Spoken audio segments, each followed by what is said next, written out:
Hello, people. All right, now we're going to see if Gary pops in. We have to wait till he pops in.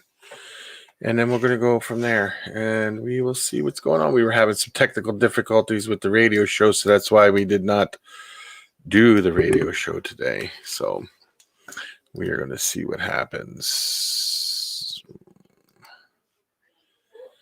And we will push this out there and we'll see how this goes. See if when Gary pops in.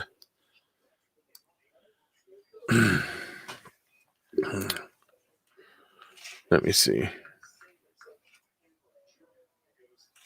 Tanisha, how are you doing, Tanisha? So, Tanisha, how surprised were you with the Becky was telling me you're surprised. I was totally surprised with the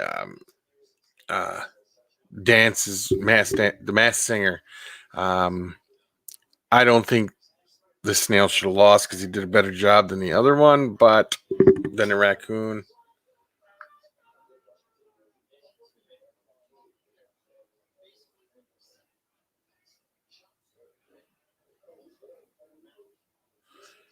Give me 1 second, Tanisha.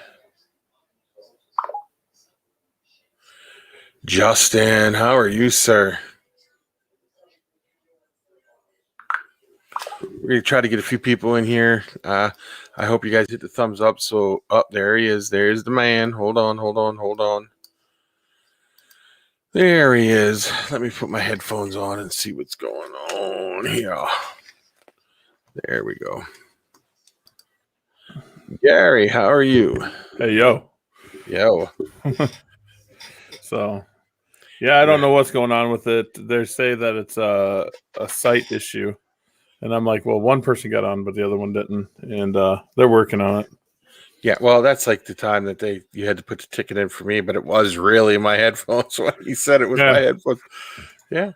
So we got Tanisha in here. We got Justin, Mr. J. We got Uber, Fitz Family Constrictors. So how is everybody doing? How are you doing? Look at, you can see cricket. Yeah, working your butt off, huh? A little bit. But I came home. I pulled eggs. Well, I pulled like 20 eggs, 20 or so eggs, got them set up. Then I jumped on here because I had like 10 minutes. And then we had a problem. Then I went over and pulled eggs after that. I ended up with 64 wow. Today. So, well, that's a good one. You should videotape this stuff. I'm telling you, it would do good. It would really do good. My issue is I got to find time because I get the stuff out, tape it. I got to find time. Yeah, and I suppose that could make an issue. I don't got time to shave. Me either. I was talking and I got a request to, when I do my next rack build to videotape the step by step so people can follow it, and I will do it. I will definitely do it. TJ, hello TJ. I'm glad you got your first shot, Justin. I got mine about 2 weeks ago now, so we're on track for that one. So other than that, how's your day been, Gary? Oh, it's been good. Been working on Orner Exotics website. I coded a whole back-end cart that I want because I can't find anything I want like to buy. So I just coded it myself the last 4 days. That's cool. It's pretty cool. I can actually, all I wanted was a cart that I can turn off checkout. I wanted when they put the stuff in their cart, it just sends me an email saying this person wants this. And then I kind of control when it's bought. I can send them an invoice and then they can pay for it. The reason is I don't want someone buying, a Bell albino, a Trump albino rainwater thinking they can breed it together. So that was my worry because I have everything. And so I turned it off and now they can't buy it right off the bat. Oh, that's good. I can understand what you're coming from. Jason Uper said he just won a snake. He didn't know he was even entered in to win. Well, congratulations, Jason.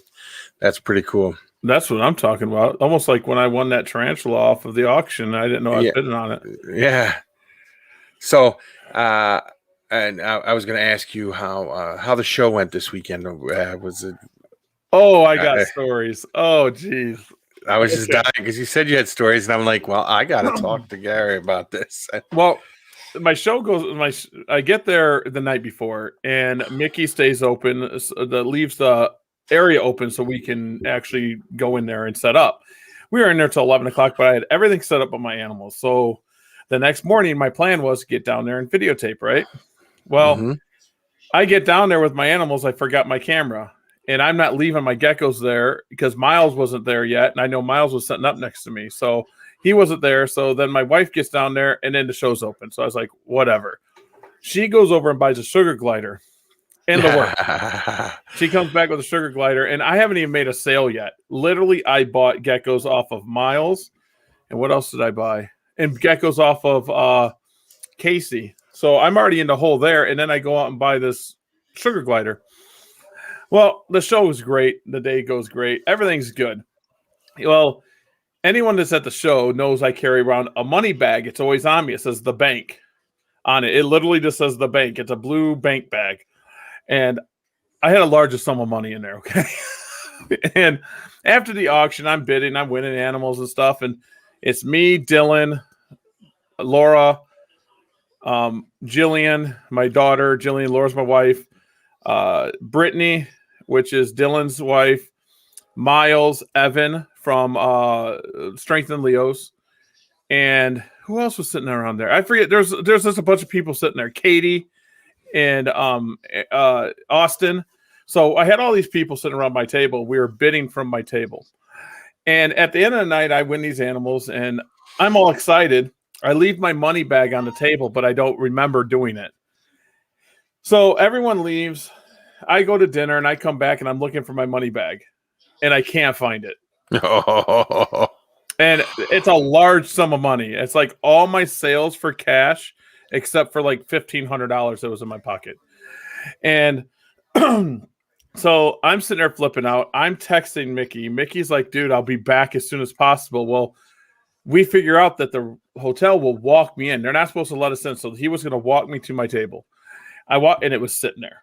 So lucky me, you right? Up there. You're lucky. Very, very lucky. So I get my money back. I'm happy. I literally go upstairs and I was going to take out my 500 mil. It's 150 to 500 mil Sigma lens.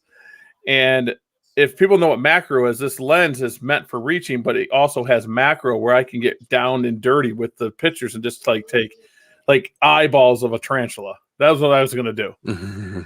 So I get my tripod out, I get my camera gear out, I get the lighting out and everything else, and I grab my case with this $2,700 lens in it. I take the lens out and I hear a rattle. And the you showed me pictures. And I thought it was the front lens. I almost cried. I was like, "Oh my gosh, it's broken!" And it ended up being just the lens filter, but it scratched the lens, and we got that buffed out. So the lens is actually good now. Scary business there. That's another one, man. Wow. Yeah, so that ruined my whole pictures because there was Venomous at the show. It wasn't for sale, so that ruined my pictures for the Venomous. So here's me with all my camera gear walking around with a nifty 50 on it, like $100 lens, trying to get these pictures, and I didn't do so good. And that's my problem is I get going and I just lose track of time. But the auction was fun. I got myself curly hair tarantula, I think it was. Yeah. Yes. I don't know. I play with them. Was a Tillicatl albopilosum. Yes. I don't know if they bite all the time, but this one doesn't. Yeah. Well, even if it did, it wouldn't be bad because it's the hairs you got to worry about with those guys. I have 3 of them here, and I love them. They're great. I got a male, female, and I don't know what the other one is. It's too small to sex out yet. So. This one webs everything. It webs my hand. It webs everything. And then a tarantula person there had these kits, these little plastic bins that came with everything for them. I got one of them for $15. Oh, that ain't bad. Then I bid on a corn snake. I didn't know that I would. Well, I knew it was a corn snake, and I'm breeding corn snakes, but I'm not sure how I feel like about scaleless. And I'm sitting there bidding, and it's scaleless. See, I was up in the air about that too, but I have a buddy who wants to send me a pair of rat snakes that are head for scaleless. And I often wondered about it, but then, I'd give it a shot because they're pretty cool looking. Yeah, I might. I got the plasmas. We see the legs, hon. We see the legs. So I might take the scaleless to the plasma and make Yeah. You got him Make- laughing. make some plasma, make some het plasma, het scaleless My and goal stuff. in life is to make one person laugh a day, and you don't count because No, you're an well, you asshole. made Gary laugh, and he's got his thumbs up. He's like, yes. I was like, you like the booty? And TJ, the reason I don't use my smartphone is So, I'm a He's perfectionist. laughing. Like I'm a serious perfectionist when it comes to video. I do wildlife photography and film. I have stuff that's on National Geographic and Animal Planet. Nothing big. They buy like 15-second clips and 30-second clips. And when I take it, it's really good video when you see it from a phone and when you just upload it to like YouTube. But when you start editing it and bringing it in and doing stuff, manipulating it, the actual camera file is not meant for it because the sensor's smaller. Mm-hmm. There's technicalities to it. So if I take my camera gear out and I do video, I could actually zoom in and crop in it. It looks just as good as it would if it wasn't cropped in. But if I do that to a phone, it pixelates. Yeah, I have to agree. Even with my new, my Samsung Galaxy Note 20 Ultra, which has a great camera in it, but if I take a picture of something and then I have to zoom in on it, it does pixelate. It gets because I carry two phones. Well, this one is Orner Exotics, as you see, it has Orner Exotics logo on it, and then this is my personal. I don't know. I got to edit video. I have professional editing software. Have you ever heard someone say that a mechanic works on other people's cars but never do it for themselves? yes. That's me. When I'm doing someone else's films, or to give an example, I code sites. I'm a decent coder, I would say. My friend Ryan needed a site. He said I had 6 weeks to do it. I did it in 48 hours. But now Orner Exotics still isn't up, and I've owned Orner Exotics since 2011 I started it because I left Pro Herps. I still don't have a site. But then the reptileroom.org, I coded it because it was for everybody else. Anything for me, I push to the side. That's the way we always are, though, isn't it? Isn't that the way most of the time it works? Exactly. You're always out to help someone else before yourself. So, let's see if I get bit. I'll see if I can get a rare lizard on here. I might get bit though. I was thinking about just doing it this way from now on and just recording it myself. We can do the show. We can show visuals and stuff. oh, that would be cool. That would be really fun. Oh, they're both out. Well, that's kind of cool. I don't know if I'm going to pronounce this right, but I got Barissa and Procada, but they're alligator lizards. And she's biting me already. She bit me. They are very, very, very aggressive. That is awesome. And I thought we had a male and a female. This one is thought to be male. Now, here's a question for you. How do you sex those? I've never, like I was telling you earlier, I've never dealt with alligator lizards before. You pop them just like snakes. I have not done it. Yeah, I haven't done it yet. Ryan showed me the founder of the Madison Herp Society, but it says it's easier with two people because you got to pull back the scale and then push up kind of hard. And we sex the one, and he thinks it's a female, not a male, because it's a probable male. But these are also different colors. They can the males show different color. And what's really cool about these that they're reptiles, but if they're kept at 80 degrees, they can die. Oh, you were saying something about that earlier. Yes. They have to be at a lower temperature, correct? Yeah, I keep them right now. They're at 62. Okay, and where's their natural habitat from for people that may Mexico. not? Mexico. San Diego. Yeah. When it's 80 degrees out, they burrow down. They get out of the area. I'm learning as much as I can about them, but when I got them, I thought these were the most common ones. I was like, oh yes, this is what I want. And I come home and I got the scientific name because I got them from a really cool guy. I got him from I love him to death. He owns a really awesome pet store. His name is Dan.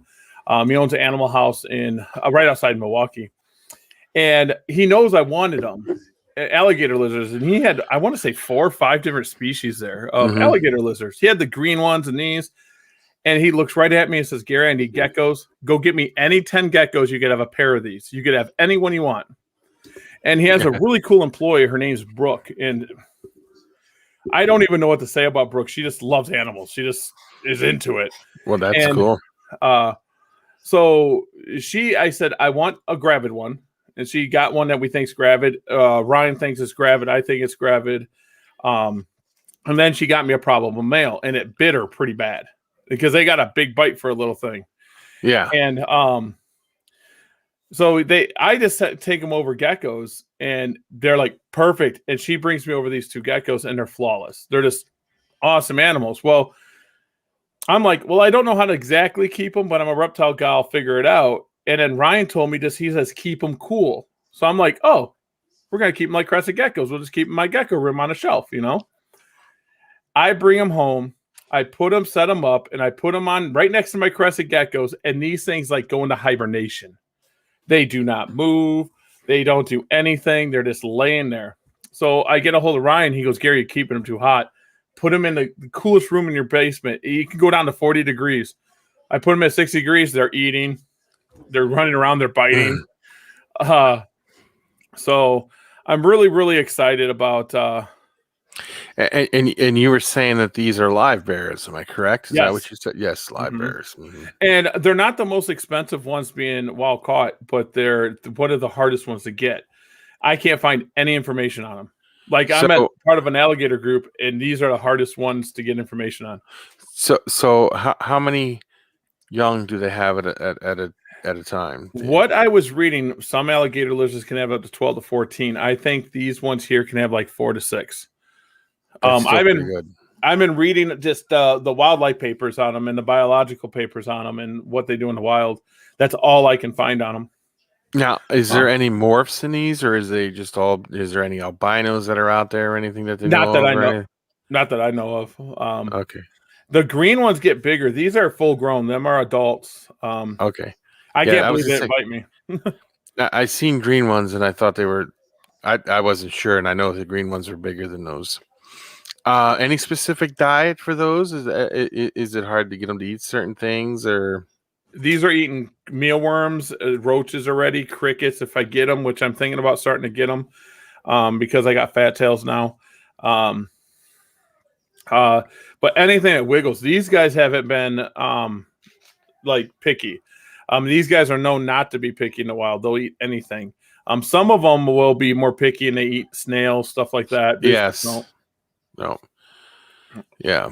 Well, I'm excited. I'm excited for you just to see you have them. That's awesome. And it was funny how Dan knew I wanted them. And that day, that wasn't the best part of the show. I mean, that was a good part of the show. But everyone on Sunday, my buddy Red gave me rubber duckies. You can't go wrong there. Rubber duckies, you're the one. Miles snuck a mealy in my stuff. I just go back and there's a mealy sitting there. So I got mealy now. Well, I got one, but I got mealy. And what else? There's a lot. There's so much stuff. People were just taking care of me. And Dan gave me those. He didn't have to give me those for 10 geckos. He knows I would have took care of him on the 10 geckos. Yeah. And he gave me the pair. It made my day because I had a really bad Saturday night. I had after the auction, my anxiety got to me when I thought I lost my money bag and then my lens I would have been losing it. And then my only way to know how to correct it was my karma is I was giving people bigger deals the next day and giving away geckos. And this kid wanted this. I was like, here, just karma's beating me up today. And yeah. But yeah, these here are really exciting for me. I'm already looking to get other species. I might talk to Dan and just pick up another 2 of these because I think he Now, still has them.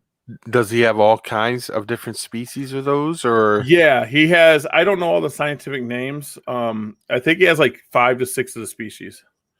I'm lucky enough. I get to go up to Dan's table. I pick up anything I want. I just Yeah, look at it, pick it that's up. cool. And he had mossies, and he had some satanics there too.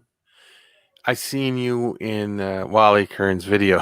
He's like, your table all set up. You look real busy there. Yeah, that's. I've never, like I said, I've never kept anything like that. Now, most people would think reptiles. You know, they would think keeping them warmer or something, but obviously that would be a mistake.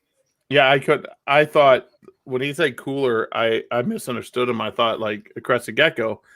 Because I have a wall in my main gecko room that gets cooler than the rest of the room. The room's heated; it stays at 80 degrees.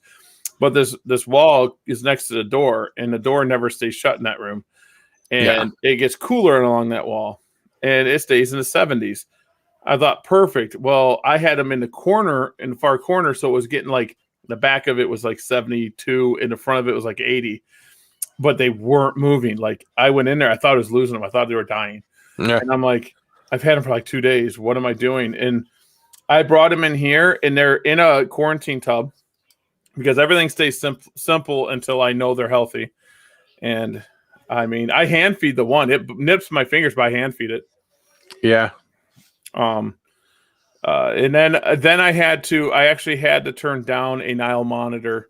Someone came in and tried to offer me a Nile monitor female, but I don't have a room for another 5-footer. Yeah, it takes a big commitment to take those because of how big they get, the enclosure size that they need, the needs that need to be met with those is not very easy. I might mine. I can't get rid of. I just because he's my boy, but I got to get him a bigger cage. He's in an 8-foot cage. It's too small. Yeah, it's just. I got there's something really cool coming up. I can't release what it is and who's releasing it, but there's a really cool product coming out that like 4 products coming out from this person that when it does, we'll be pushing it pretty hard. That's going to be helping my monitor cages for sure. That's cool. There's oh man, I needed that reptile show really bad, and I wanted to bid on more too, but I couldn't because of retics. Tanisha wanted to know how much Nile monitors run. How much do they usually cost people? I see Nile monitors, wild caught Nile monitors go for like $40. And that's $40 to $50 at a reptile expo. The problem with that is it's not the cost of the animal, it's the cost of what it takes care of it. My Nile monitor eats, and I mean it eats. If I throw it 3 mice in one day, it's a snack to it, you know. It's like whatever. I feed it chicken, I feed it pork, I feed it beef, eggs, and a Nile monitor. I would say out of the crocs, the waters, and the Nile's probably the most unpredictable. Yeah, they got, when we had the store, they are the most, I guess, untrustworthy ones. Water monitors you can train down pretty good. I'm not saying you can't get one that you can't calm down and tame and all, but you still got to keep your wits about you with the Nile. Yeah, a little bit. My Nile's calm. I could take it out, but I wouldn't trust it with an educational purposes with a child. No. But like an adult water that I worked with forever, I would take an adult water monitor out. Yeah, but not a Nile. Niles are just unpredictable. And Savannas are pretty cool. I like Savannah monitors. They're pretty decent. The reason I don't have Savannahs and I try to push people away is they take more heat. Yeah, they need a lot of heat. And people don't understand that, and they just put them in a cage with a 90-degree hotspot, and they don't work. We were just who was having a conversation about Uromastics? Might have been Miles and me. And I was like, man, them just take heat. They just heat up a room. Same thing with Savannah monitors. They just heat up a room. That's what I got to watch too. My geckos can be at 90 degrees, 95 degrees in a hot spot. But if I heat the room up to 90 and that's all they have, my females won't breed. Yeah, that's the same with bull snakes. Have trouble when the temperature gets above a certain temperature in a room. When it starts getting hotter, they do much better in cooler temperature. Bull snakes do. I thought of you, and I didn't get a picture of it because I was busy. But someone there had a red albino, and it looked like a neon marker colored it. Oh yeah, they are so stunning. Gopher snakes, but when you say it's like go for snakes, but it was gopher snakes. Yeah, And I was just in awe with some of the stuff they had. He had some bull snakes there, and I was like, I want these. And he told me the one was the albino reds were 400, I think, or maybe it was just a red. I forget, but yeah, it was really cool stuff. I would definitely like to make a trip to this show once. It would be awesome. I love show me snakes. The 2 days probably worth going to, but it would be really hard pressed to choose Sewer Fest or Show Me. Sewer Fest. I mean, even the Green Bay show, Dylan. I can't really put him down. It's just Sewer Fest is a different feel than Show Me, and Show Me has a different feel than Green Bay. Show Me is like more people from out of state come. Yeah, but Sewer Fest is kind of like you get the Wisconsin people there. You get the people, and they all do a great job. I love Shane to death. Shane's family. Yeah, and I've only known Shane for 2 years. I probably known him online. Don't get me wrong, but it would be so. Just go to them all. yeah. If I could go to them all, I would definitely go to as many as I could get to. Because if I go full time and I stop working for somebody, I was just talking to Wally about it because something happened at work. It's stupid, but I need to start making a decision if I should go full time. And I had a friend tell me, he goes, well, you got the name, you got this. He emailed me because he thought I post cryptic stuff on Facebook. I do. I read your stuff on there, and I'm like, wait a minute. I posted something like, everyone wants to get to the top of the mountain, but how do you get your life back when you get there? I read that one today. Yeah. And basically what happened is I trained somebody to do what I do best, and that's marketing. I do really well at it. And I created a job at this company I work for, and he got it. I trained a guy for something I did. And I was like, I was at the top of the mountain. I created it all. Now, how do I get my life back? And I don't know. And then I talked to Mickey at the Show Me show, and he recently just quit his job, and he only does animals. Mm-hmm. And he says I could do it. I used to. Professional herpiculture. I don't mean to brag and stuff, but if we didn't do $5,000 to $7,000 a weekend, we weren't making. We were upset. Yeah. And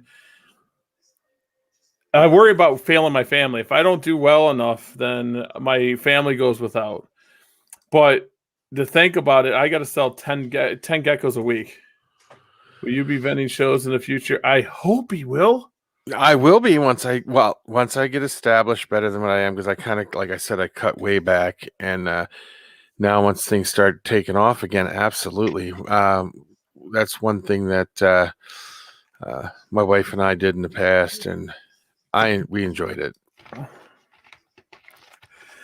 So we should just make this is visually better. I think this is good. I think this is good. I think we should dump Radio Jar. Okay. I could record this just like I do Radio Jar. All I do is open my laptop while it's listening, mute the laptop, and record this in audio. Audacity. I use Audacity. Yes. And I could re-upload it like podcasts like I've been doing. But the only problem is we wouldn't have that live show, but they could go into a list and listen to what they want. Yeah, or they could just, can't they just, or you think you mean not even do it on YouTube? Just like do a do visual. Yeah, we do it on YouTube just like this. Oh, And well, then they we, can just then we pop in and watch it there too. yeah, and then they pop in and watch it here, and then we record it and put it on there, so they I- could do either way. I enjoy this just as much as I do the radio thing, so I'm good with any way Because you want to do it. because if I get rid of Radio Jar, I could just buy StreamYard. I can There just you buy go. the StreamYard. There you go. Well, I'd look into that. Radio Jar is supposed to be really good, and I like how it does live, but it's really hard for me to upload everything. Do you know what else with this here? What's that? When you get StreamYard, if you get the paid version, we can put green screens behind us. Green screens are only $5, and then you can put whatever you want up there. Yeah. Yeah, I think that's what we're going to do. I can buy this. I jumped on this live with one click, Gary. Just joking. See, exactly. But Wally's right. I think that in today's world, we got to make it easier. And I think people enjoy visual better anyway. Yeah, and It's just my opinion. This studio here, what I'm in, I basically just have, because you guys see when it opened up, I just have my black sheets behind me. I can make it green. I can make it anything I want. And I can show animals. You can show animals. Yep. And shoot, if I get everything around, I know my Canon M50 can do wireless and do live feeds. So I could take the Canon in there and show people stuff as we go. Yeah. I think and then we got the live chat. And then seriously, like I told you, we could do advertisements still, and we could do super chat, and we split it. Yeah. I don't care. I agree with that. I have that office over there that I'm working on. I was showing, like, I sent you pictures of the super cage. I call it. That would be so much fun. That really you would have be. a talent building cages, and you could see it when you're doing wood. I honestly think if you could get PVC, you might have something. Yeah, I gotta get. That's the thing, though. They don't. Yeah, I would have to go to a sign place here, and then I got to pay more for it. But Chris from Iron Dog Reptiles says you can order PVC if your place don't have it, but you have to order an entire pallet of 4x8 sheets. That's a lot. That's a lot, but you can get a whole rack system out of one sheet. Think of all the, you could get you could do pretty good. The only thing I see is shipping it, because I don't know which one has it broke down. They ship it when it's broke down. You put it together. Reptile Basics, the ones they have on theirs. But if you're going to vend shows, you could take a bunch with you and sell them at the shows. Exactly. Then you got to have a car. But I do know that Dan's starting to do it. But my favorite cage is Vision racks. Vision reptile racks. I like the Vision racks too. I look at these other racks, like I was saying a little bit ago.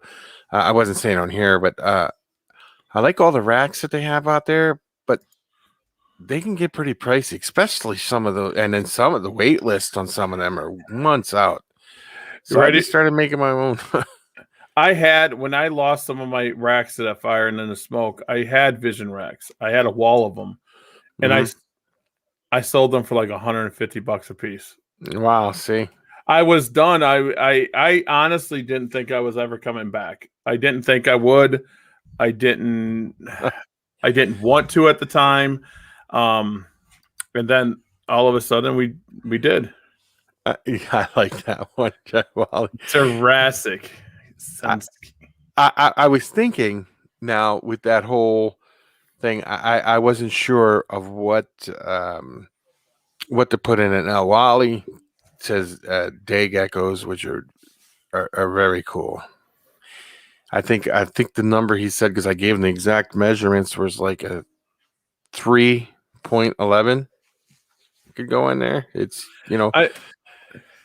Wally's the one that would know more about all them species of geckos. Wally touches more geckos in a day than most people see in their lifetime. Did you notice he won the show the best in show? Do you know why? Congratulations, Wally. Wally sits and educates people and all the time. I was telling him that today.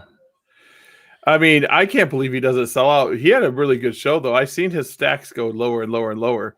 And between us and everyone listening, Wally, you made Casey like super happy. He was showing me what he got from you. Oh my, he was on top of the world.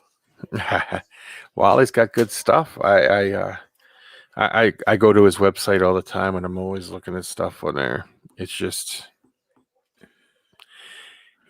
he's got more species than any other place that I know of. I'm sure there's other ones out there, but I know Wally, he does good quality stuff. They might have species that they're importing and stuff, but I don't think anyone breeds as many species of geckos as Wally. I don't think they're out there. He paid Mickey big money. I gave him a hug. That's something I do like about Mickey is he's down to earth, and that guy just loves animals. I mean, and his wife Tamara the same way. Here's a question for you. At that show you guys were just at, how many out-of-staters come to that show to vend? The 2-day there was Gecko Junkies. They were from Texas or somewhere. Mm-hmm. I want to say maybe 30 to 40%. Oh, so it's becoming a very larger show then. It's becoming Mickey has a following because he has like shows everywhere in America. Mm-hmm. Well, Midwest. And some people just follow him. And he's trying to get me to talked into following him. And I just don't know if I have enough produced right now to follow him because I only got like 150 left. And I got eggs, but I can't sell them with babies. No.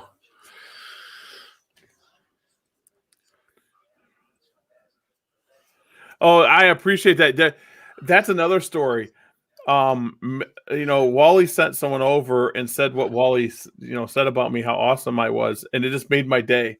So I gave that person half off. That's how I am, and I just sit there and I take compliments really. I don't take them well, and I just like, oh, okay, yeah. And it just maybe that moment when that person came over and said that, it would just made my day. Like Red, he knew I was down, Red, and then he came up and handed me that, and I just was like, seriously? I have rubber duckies. It's freaking cool. But it's hard not to touch them and like look at them every day.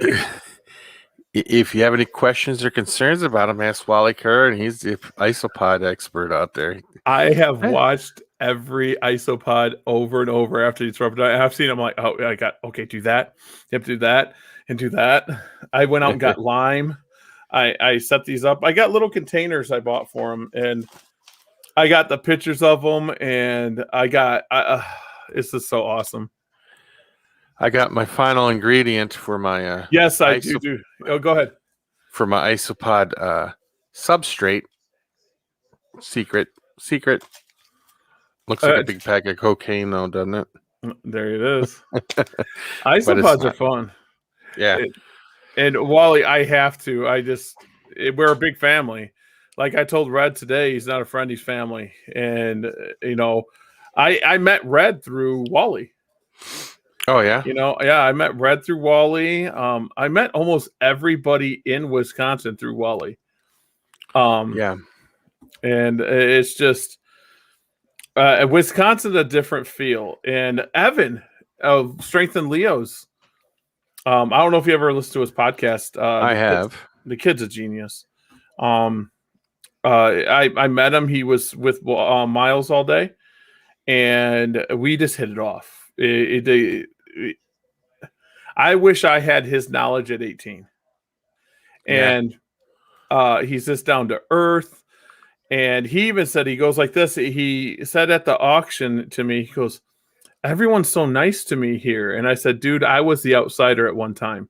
And everyone just welcomes you with open arms. That's how they are here. And he just said, I feel like I'm at home. And I'm like, you are. And everyone, I'm saying it now, Evan, if not strength and corns, but decked out corns come, it's because of me. Yeah. I hooked him up some corn snakes. He's never seen a snake in the wild. we're changing that. And he never owned a snake, so now he's got snakes. That's cool. That's cool. He's a good kid. He's a really good kid. He does a really good job. Yeah. Give me 1 second here. I'm trying to figure this out. Oh, my stuff's such a mess. Like, I did the show. I worked open to close Monday and Tuesday. And I had to put away animals. I almost killed my alligator lizards.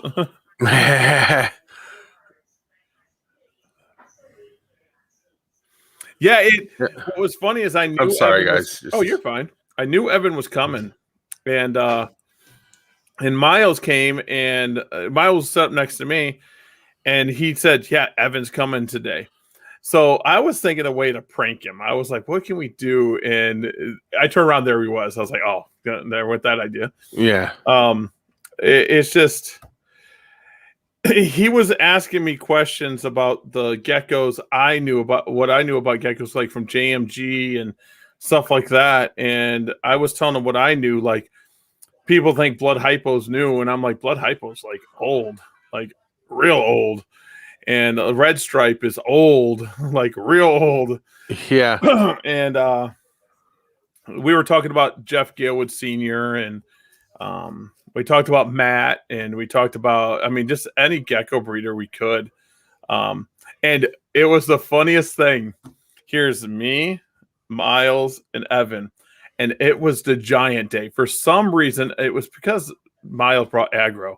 A subspecies female that had to be 160 grams. It's not a leopard gecko, it's a subspecies.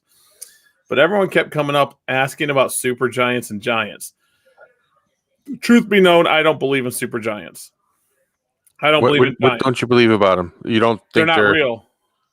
They're not genetic. I think they're line bred. Yeah, I think they're line bred.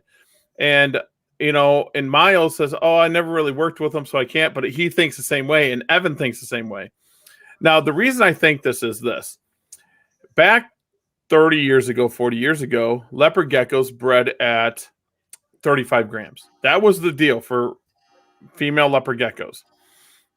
And now it's 50, 60 grams because we line bred the size into them. That's how I feel. Okay, that makes sense now that I understand what you're saying. They bred them, and they just bred the biggest until they got to. Yeah, like. But ain't that what they basically Ron Tremper said that was though? Was like he says recessive. Oh, see, he says there's giants and super giants. Well, a super giant. Well, he could spit incomplete dominant too.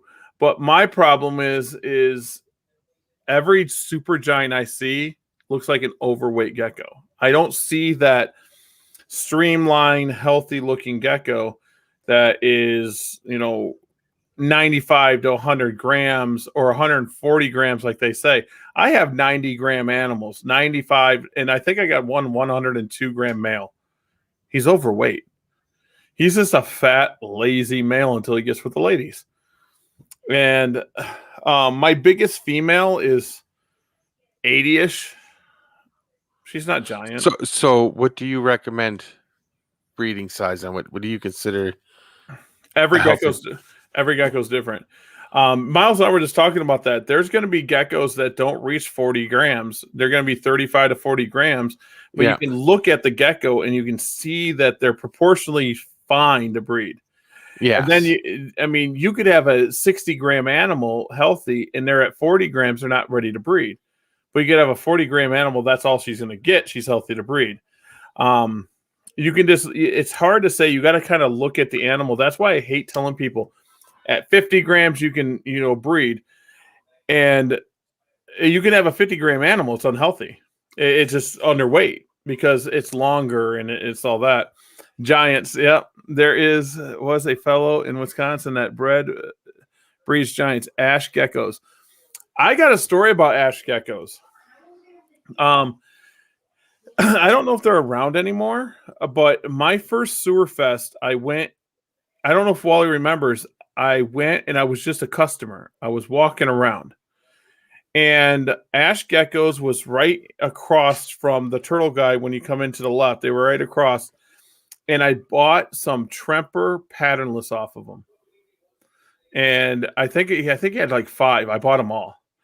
And he guaranteed me that their genetics were good. I tested them. They're perfectly fine. But that Ash Geckos, I know about it because I bought their patternless Trempers. Yep. Yeah. Because I rarely buy females. It takes a lot. Like Miles females that just came into my collection. I bought a female Macularis, pure Macularis. It's had nothing else. And a Max Snow Het Patty Bell. But I'm more excited about the Macularis than I am the Patty Bell because the Patty Bell, Miles and I were talking about it, and it really makes sense what he was saying. Yeah. That it's the rarest gecko. Patty Bell's the rarest gecko in the world. Is it really? There isn't one alive. Well, I guess that would do it then, huh? There was supposed to be one that was produced overseas, but they had Tremper in them too. Yeah. And then Pat Klein produced one, and he has a picture of it. It's on Leopard Gecko Wiki, and I can see the eye, so it looks like the light bell eye, but it's no longer around. And I believe Matt said that he produced one, but of course that one's not around anymore. And the way that I don't want to get too scientific because I'm going to wreck it. Is Miles said he was talking to or listened to a person that really gets into genetics, and the Bell morph and the Patty morph is like on the same DNA level, or one transfers, the other one will not. And if it does happen, it's a mistake, like it's a genetic mistake. That's how I took it, because I'm not the first to try after Patty Bell, and I believe that Matt Baronic was breeding like 3 males to like 17 females, and he hit one. I can't dedicate that many females to the project. I was going to breed like 3 or 4 females a year. But I do have my pure Macularis now, like pure 100%, nothing else leopard geckos. So now I can really start reverse engineering animals next year. I'm going to breed them 2 together for sure, so I can produce myself females and males to start reverse engineering stuff, because I want to produce base animals. I want to have a pure group of Bells, and I want a pure group of Eclipse and Max Snows. And I'm not going to have a pure of everything, but I'm going to have a pure group of the most important to me. Yeah. And that's what you're going to do. You're going to focus on what you like. And then that's what you need to do. And I should be hatching another rare gecko. I'm hatching Gemline Bells, and they're due in like 10 days. So if I hit the Gem radar, that's a really, really rare animal. But I'm still kicking myself. I sold a female Gem Het radar this weekend. Oh, did you? Yeah, it went to a really good person. They listen. They know how important that line is to me. She's already contacted me for a male. And I just the Gem Bell is like my baby. I just want to clean up lines. I want to make the best looking geckos. I'm always going to have my wholesale geckos. I'm always going to have them. I did release how I did it. I talked to some people at the show. Like, I have a 1.5 group of Raptors. I have a 1.5 group of Radars. I have a 1.5 group of Tremper albinos, which could be Het Trempers with Eclipse in them and stuff, but they're good animals. So if I get an animal out of that group, I know the genetics, but I might not know the mom. Them are my wholesale animals. So I can tell them this is a Raptor. Them animals were tested and stuff like that. And then when I get a really cool looking animal out of there, I can pull it out and keep it for myself. I just don't know the mom. It just doesn't work. And then I start all my geckos that you get taken to the shows and stuff are all either 2 females to a tub, or it's going to be 1 female to a tub. Because 2 females, I can usually tell who lays because I check for eggs 3 times a day. I have to. I can't do it once a week. I can't do it. Yeah. Yeah. So you said you had 60 eggs today. Mm-hmm. How many is that like your weekly average or daily average or what? I'm hitting a peak because for some reason all my females I'm bred now wanted to lay today. Oh, I should produce, if everything goes good, I should produce around 2,500 this year. phew. Now everyone cringes and they don't understand that I'll be shipping off 100 lots. Boom, gone. 100 lots just gone to this person that wholesales them out, or I'll 100 lot to this person. And they're my wholesale groups. Yeah. And I'm not like some other people that say, oh, if you buy wholesale, you don't know the genetics. I give them the genetics. But I do have wholesale that I don't give genetics to, but they're called my pet geckos. Mm-hmm. And, Wally can contest to this. I usually give them away. Because I get selective with who gets them, because some of the geckos you can look at and go, whoa, that's like $1,000 gecko. He's got one of them right there. So I keep them under the table, and when a child comes up or someone's getting their first gecko, I'm like, here you go. There's a gecko for you. It's healthy, but it might be missing a toe. I'm one that if a gecko missing a toe, I won't breed it, even if I know why it's missing a toe. It doesn't need to be bred; it needs to go off and live its life. Give an example. I had a really cool looking Max Snow raptor at the show. Uh-huh. A child shut the lid on its tail and crimped the tail, and it's going to die and fall off. It will. And I was going to give it away. No one wanted it. They're like, oh, look it. I'm like, it's going to be fine. It's going to be fine. So I'll let it regenerate. It's just the end of its tail. And I'll give it away. Yeah. I'll give it away. That's why I'm trying to get away from deli cups. I'm going to go to displays. That's the reason. It's not because it looks bad. It's children want to play with the geckos, and I can't stop. It's easier to open them. Yeah.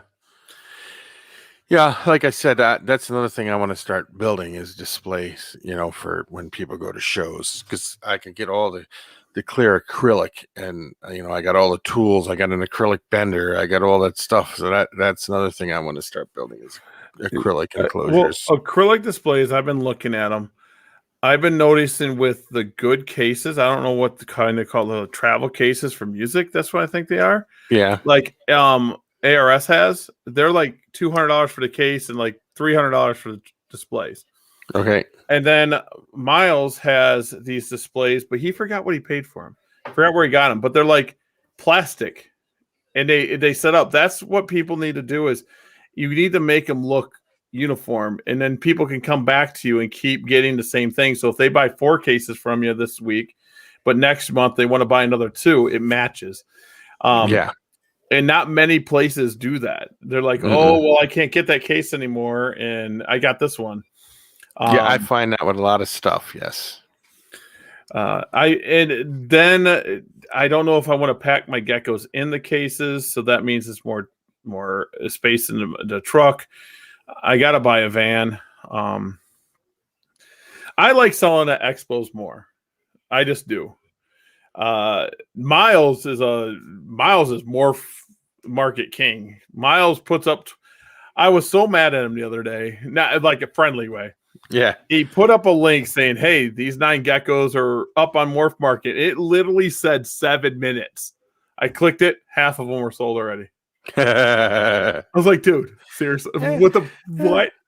And so, but he did contact me. Someone backed out on the gecko, but I have the geckos, the other geckos to the project. If it was a female, I'd probably take it.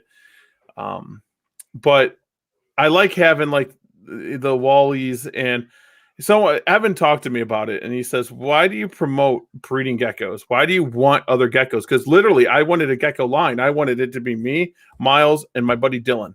It was all the gecko people. Well, Gecko Loco, I wish they would have moved over too, because I like Gecko Loco. Really good people. And I was like, because if everyone buys just from me, the bloodline, I'll kill my bloodline. Mm-hmm. But like my very first sale of the day, me and Miles, is I sold an insane looking tangerine rainwater. It was insane. It was a breedable male, and I sold one of his females. And I was like, they're not together. I don't have Miles' line in there. They're totally unrelated. And we sold some geckos. And that's how I like doing it. And I told Evan, I'm like, if everyone's breeding and not buying from me, we have all these different bloodlines and people can explore and do different stuff. Yeah. I want to get some. I think I was telling you earlier. I told Wally this too, that I looking at crested geckos. I know my last crested geckos I had gotten from Wally. They were excellent, perfect head shapes. I got more comments on the head shapes of the geckos that I had gotten from Wally, the crested geckos, than I could imagine. I've had other ones from other places too, but those ones got high remarks. Wallies hold their color better. Yeah. I have geckos, crested geckos from a few places, and like I told you, I was thinking about really slimming down my crested geckos. It's just because I'm not putting the attention into them. I have females here I've had for 4 years now. I never bred.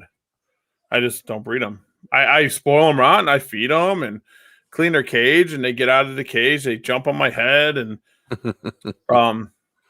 and then I got males that, I got males that I just like. I like the way they look, so I keep them. Yeah. I don't know. So I thought about slimming them down and getting more into leaf tails and getting more into. This sounds cocky, but it's not. It's not meant to be cocky. If someone wants to come to my show, the shows I'm at, I'm bringing leopard geckos. There's no ifs and buts about it. But there's other crested gecko breeders that are my friends. So if I jump into the cressets, I'm kind of stepping on their toes. So if I breed alligator lizards that I'm liking, I don't know if I'm ever going to breed them. Who knows? But no one else is doing that. And if I breed, like tokays, no one else is doing that. And these fan foots that I got off of Casey, no one else is doing them. So I can do these other geckos and add to my array, and it won't be stepping on my friend's toes. Especially, I got a friend like Red, Wally. There's a long list of people who do crested geckos in the area, and I just. But on the other hand, you feel like you're stepping on other people's toes, but I'm sure all those other people don't feel like you're stepping on toes. They're like, yeah, it's all open thing, Yeah, they probably do. Yeah. Wally, I wish I was breeding those geckos, because if I was, I would definitely send you a whole bunch, but I'm not. They're not my geckos. They were almost jet black with pure white pinstripe lines. It was great. If I was breeding them, Wally would definitely get one. So would you. They're pretty cool. They're just cool. And that's what excites me, is seeing different geckos. Like I told Red on this weekend, I said, I think I'm going to jump into lychee. And those are cool. I'm thinking about taking the plunge. They're expensive. You can dump money in lychees, and I don't know if I'm going to do it. I think I might. I don't know. Lycheanus is just, it intrigues me. The locality thing. I think it has to, like the boas. When I used to breed BCI has so many different localities, and the Lycheanus is kind of that way. I don't know. Here, I'll try to show you a picture of what I was talking about. That's a pretty cool gecko. Yeah. Oh, let me see what he said. J Dog is in the house. Hey, J Dog, how you doing? Yeah, I see. Wally said it is what it is from a show perspective. Yeah. He cut way back. Like I was talking to Casey about it, and he laughed. And when they said, if you want to bring leopard geckos, I'm not going to pull back. I'm not pulling back my leopard geckos. But if one of my friends, like, let's say I had tokays, and I was going to bring up 50 of them, and Living Art Geckos was going to bring tokays, I probably wouldn't bring my tokays. I probably wouldn't do it. The only thing I do is geckos. Like isopods are another big one for me, and it's in my head. It's no one else doing it. It's just in my head. Yeah, I was just gonna say, I've been to a lot of shows where everybody that was there were friends, and they all had geckos and all the But, same thing. like, yeah, no one would say 2 words to me, and I just would feel bad. And I like I told you in the message the other day, I would sit up in my hotel room going, "Man, I did wrong," and no one would even say that to me. No one would even say 2 words No. to me. But Yeah. like my dairy cows, I don't know if I'm doing it wrong. They breed. They just keep going. I don't know what to do. I feed them off. I don't even know what to do anymore. They just keep breeding. And I seed new ones and seed new ones and but oh, Yeah, you you said I can't do that. Yeah, no, you can't. You can't. You gotta. I understand where you're coming from because you don't want to hurt any. You don't want to interfere with any of your friends' sales or nothing like that, and you're scared that they would buy from you instead of them or whatever. But it Because it is what it is. You know. the way I see it is, I don't know if anyone in the chat knows this name because this name might make people cringe. John and John Kick, the Kick brothers. I've heard of them. Okay, they have in Buffalo. They have a pet store it gets rated like I don't know every 6 years. Okay, I mean like it's a bad thing, but when they go to shows, they literally have everything. If I bring geckos, they have geckos. If I bring my snakes, they have snakes. They literally have it all, from turtles, tortoises, arachnids to they have it all.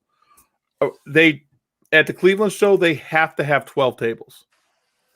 He brings a slew of people, and I always felt like, damn, he didn't have them last week, but he seen I sold them this week. Now he has them. Yeah. And I'm like, what the hell? And I never wanted to be that person because I have a way to go big. It's just like, oh, I'm going to produce those. I'm going to produce 1,000 of them. And I hate it. I just hate that part of me. Like my ISO, like I forgot them. I was supposed to take roaches to give to my buddy that sells roaches there. He sells roaches. And I was like, dude, I got a bin. I just want to give you. And he goes, how many? I'm like, I don't know. It's full of roaches. I don't know how many's in there. I can't feed them off fast enough.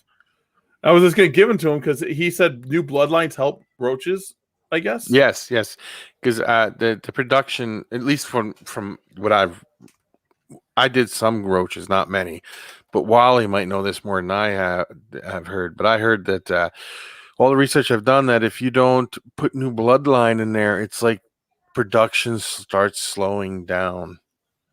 Because I have Halloween hissers that my buddy Paul Pills gave me, and he goes, Gary, these are breed. So he just brings me a cup of them. It was at the Green Bay show. Brings me a big cup of these awesome hissers. Them things breed faster than dubious. You need a roach that breeds fast. These hissing cockroach Halloween hissers, they breed. I asked him, how do you slow them down? He just laughed at me. I'm like, how do you slow them down?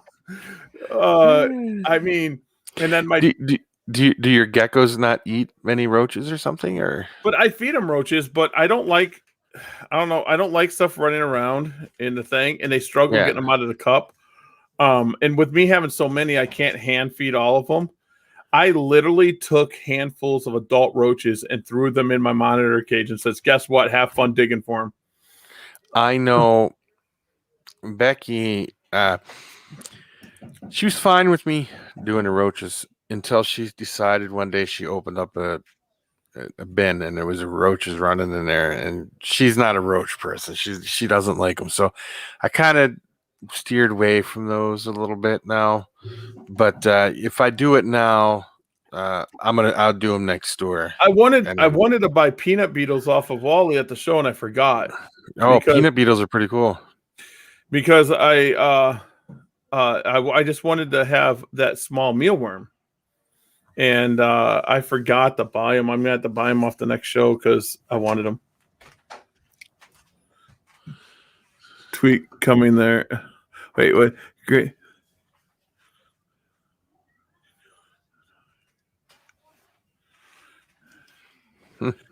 Yeah, I don't know that I I have no clue because I've never noticed mine ever stopping. Mine just keeps going. Now I do knock down my dubias a lot, but I have regular hissers, and I forget them at shows. I just forget to bring them. Are they the Madagascar hissing cockroaches? Them are, they're big sellers too, just for like what? Yeah, and then there's another thing. The other thing I was given is Paul Pills gave me shadows. Could you hold that thought for 1 second? Yeah. Becky, Wally Kern and his wife Nanette said hello. Oh, so no, the dog is not. Where is he? He's got to be out there somewhere. But I told her. My buddy Paul gave me shadow roaches, and I told him that I get a lot of waste with other stuff, and he goes, "I got you covered." He gave me these shadow roaches, and they do not breed; they clone themselves. Oh, is that what they do? Yeah, and I like animals like that. And then I sat there and I was talking to him, and he told me, "What? There's another one that does it. I don't know if it was." So they what is it? They clone themselves, but they is it like? Do they do like the morning geckos type of thing? Yeah, that's what I thought. He was explaining to me that I can throw in anything and they'll just multiply when they get to adult. And they eat anything, and their waste is like a sand. Oh. So I was like, cool. And he gave them these to me, and they'll eat anything. I mean, he said anything, literally anything. That's what I was thinking of. Parthenogenesis. There we go. I would just skate my mind there for a minute. I was like, I was just saying it. And so I got these shadow roaches, and I'm excited about those. I like messing with stuff. And then I asked him if the shadow roaches could be fed off, and he couldn't answer that. He said they should be, because if they get going, he said they produce pretty quickly. Yes. I do know that my curly hair likes roaches. It jumped on, like, I want not a big one, but like that big. I get with tweezers, it jumped right on it. Yeah.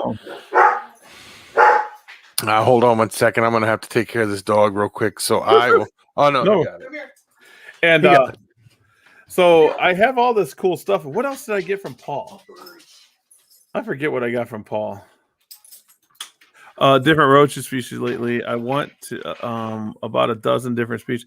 Yeah, I'm learning about these roaches too, because there was a thing I was trying to do. If you guys remember, I wanted to do mantises, and I ordered them egg sacs in, and it was just a lot to take care of. I had 6 egg sacs, and it was a lot to take care of, and I ended up giving away a lot.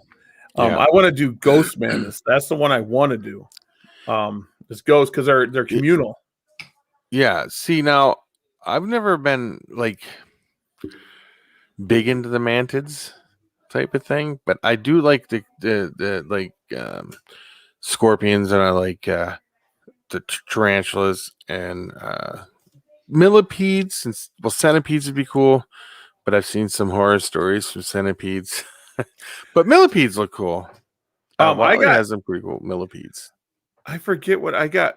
Bumblebee and ivory millipedes. I got them in like really tall tubs with dirt like this, and they burrow down super deep. They burrow down, and the babies look like maggots to me.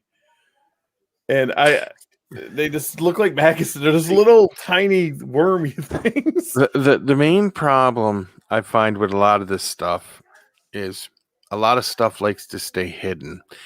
Millipedes are big for hiding. Centipedes are big for hiding. Something about curly hair. Yeah, well, I heard Wally was getting one. To tell you the truth, I had my snake I bought next to Nanette, and she says, "I don't like it, but you're fine."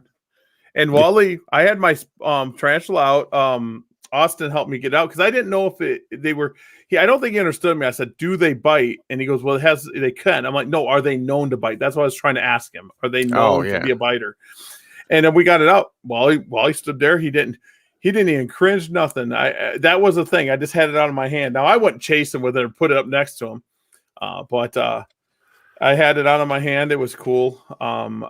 I want more tarantulas. I do. I love tarantulas. I could have, I had at one time close 100 or more, and That's a lot of tarantulas. I cut it way back. But tarantulas to me are very interesting. I find them very fascinating. It depends on the species, of course. There are some that you never see. There's other ones you do.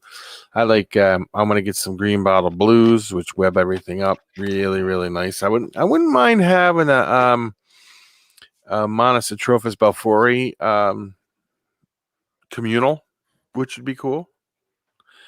But Is that the pink yeah. toe? The pink toes?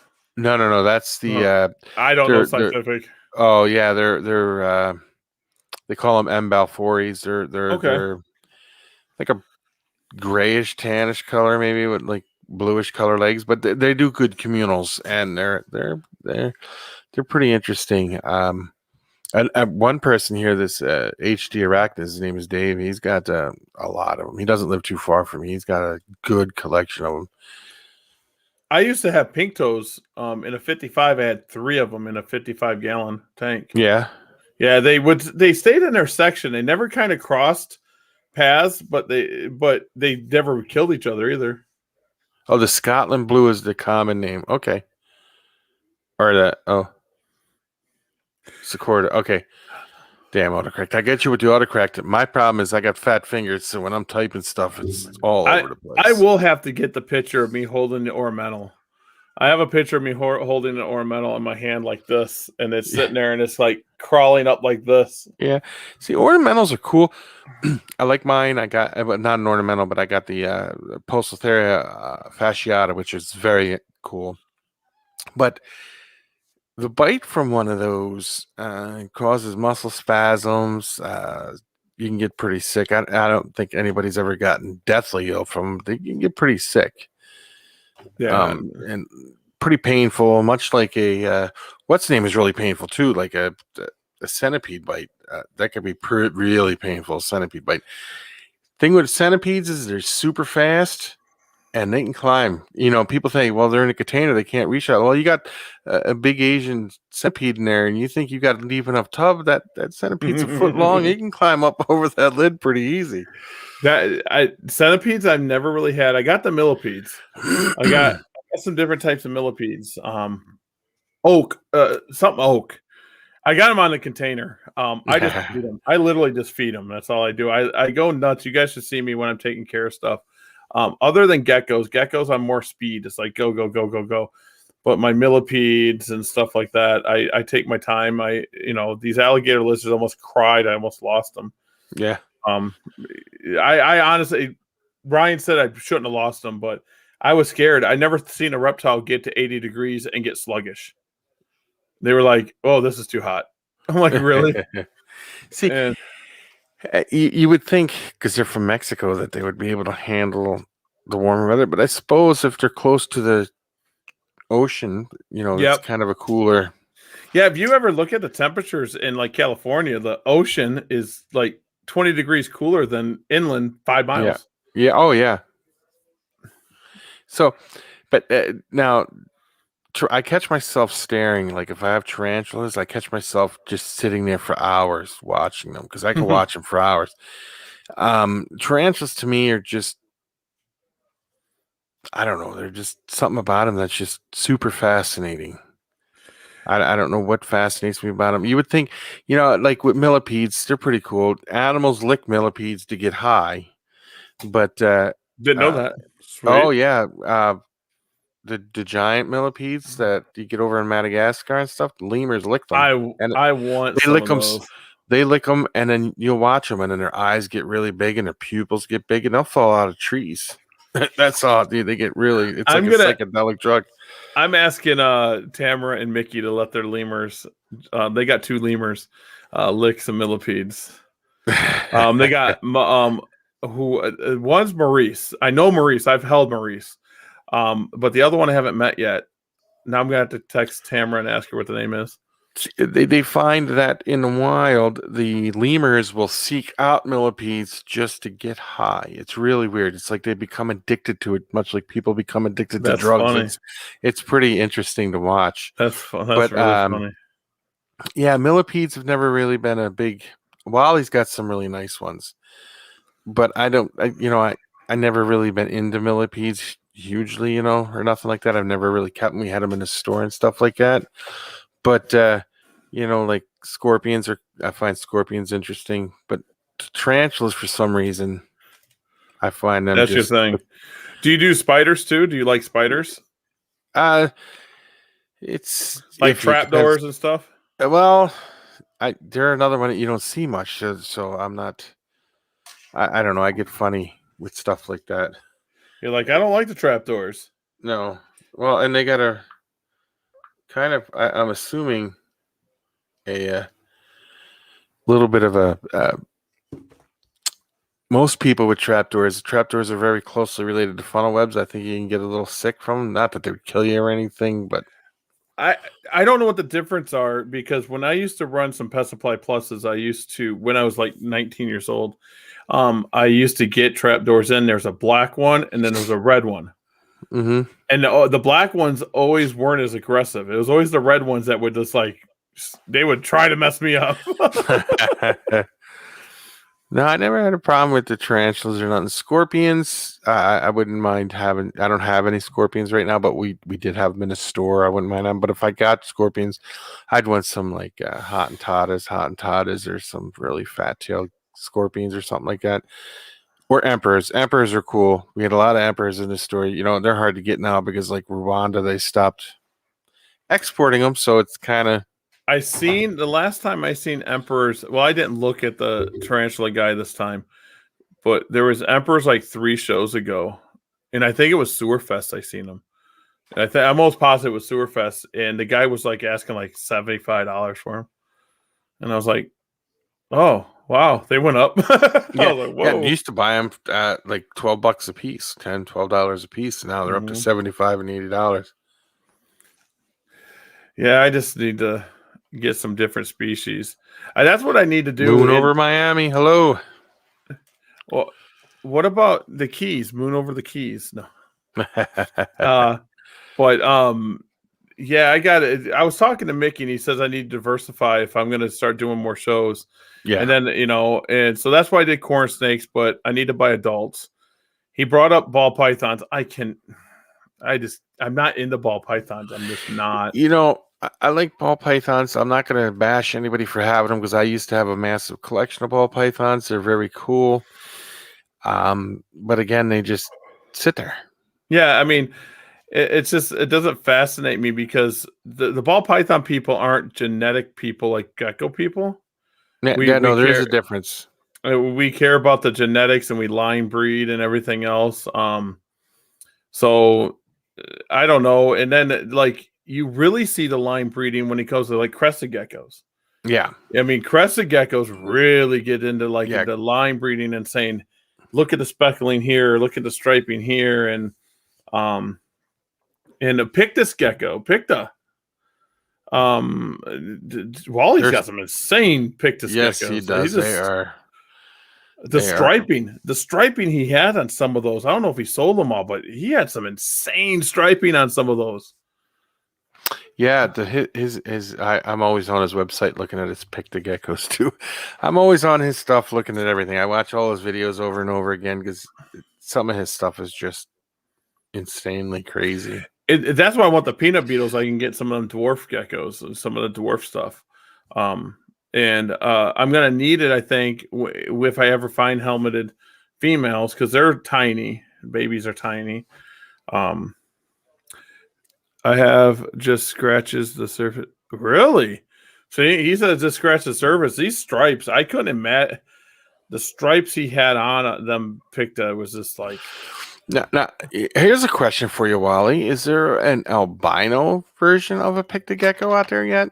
Because I often wonder with with crested geckos, they've gotten to the point where they're going dark, or but you don't see an albino.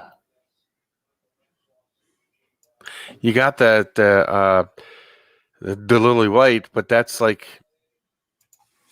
not the same as an albino or not. It's just a white gecko.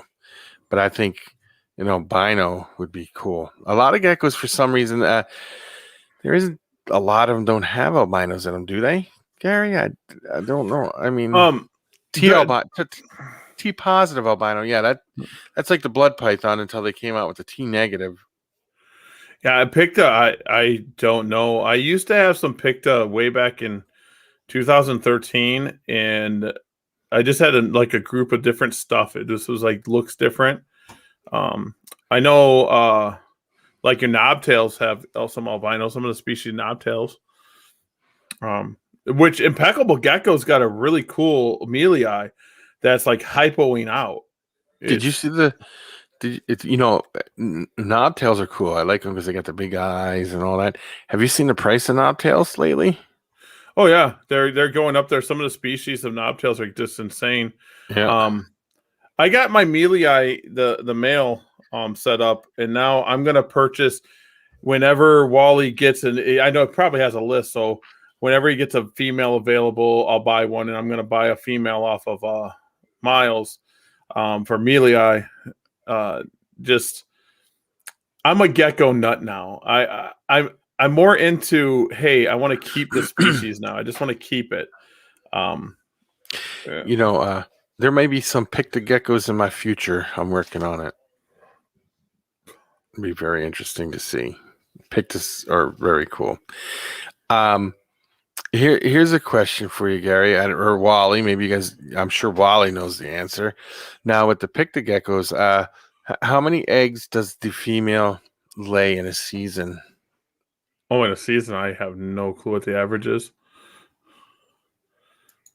6, 8, maybe I'm off. I don't know. I don't know. Oh, sorry to hear that, Wally.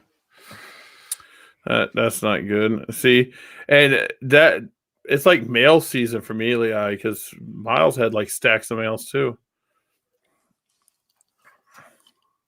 Yeah, geckos are what I like about geckos is they're just like little dinosaurs. That's what I think of them as, because I like watching them just tear into food. It's just, you can even your leopard geckos, when they look at food, they tilt their head back and forth and they'll grab it and stuff. It's pretty cool. Let's see if I can show you. I'm going to put a link up here.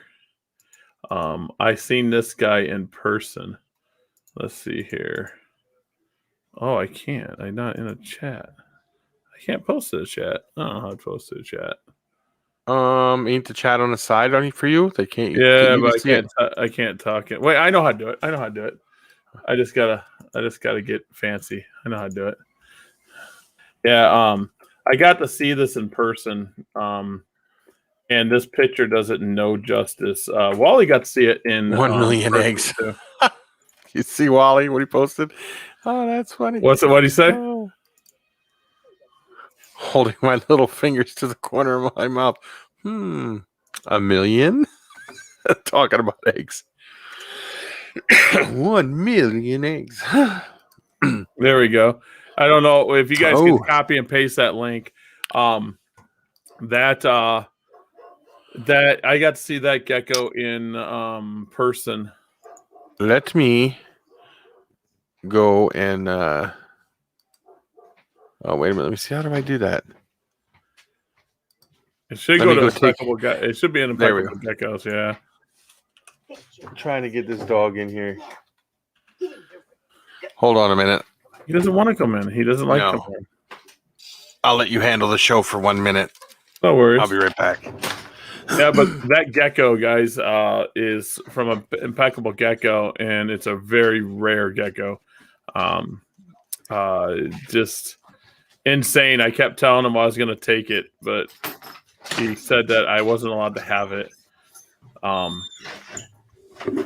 So if you guys haven't liked Impeccable Gecko's page yet, go like Impeccable Gecko's page.